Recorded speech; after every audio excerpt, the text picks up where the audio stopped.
And this is about the harm caused by big oil.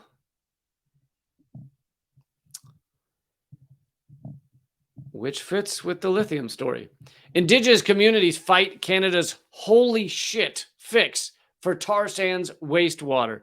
Tar sands, as many of you know, is some of the most destructive, horrific. It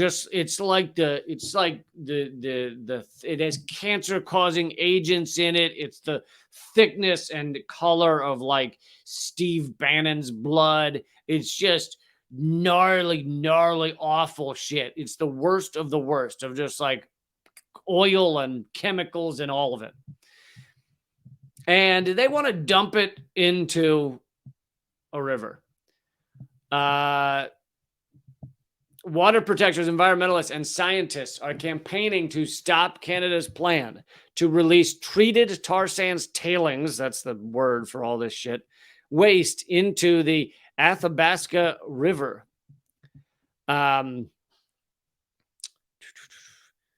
And they start off by talking about, some anecdotal stories of the people that live there and the fact that they live off the land. And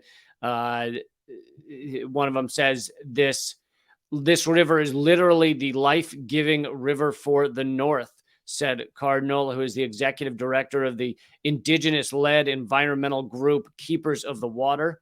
So when her organization became aware in 2019 that the Alberta government was considering letting the oil industry release massive amounts of partially treated wastewater into Athabasca and its tributaries, the group was in shock. We were like, holy shit, they're trying to do what? She said. How could they even propose this?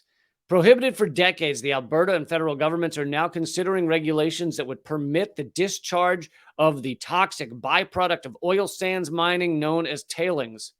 Despite frequent promises from industry and government to curtail their growth, the artificial ponds that store the tailings now hold an estimated 1.4 trillion liters, the equivalent of 560,000 Olympic-sized swimming pools. Jesus Christ. Despite frequent promises to curtail their growth, the artificial ponds. So I've heard about these 560,000 Olympic-sized swimming pools. So this is a massive area of Canada. It just if you fly over it, because I remember I performed once, not in that area, but not too far, and I talked to a guy who actually pilots helicopters. This was in like Edmonton or something, Canada.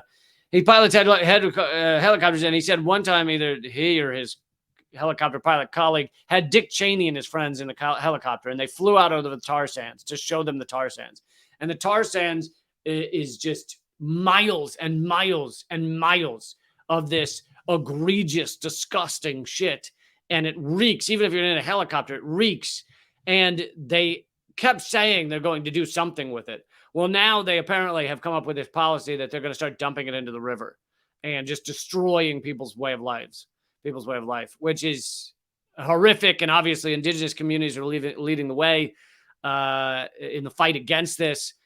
And, for those of you up near there, I hope you continue the fight back against these solutions.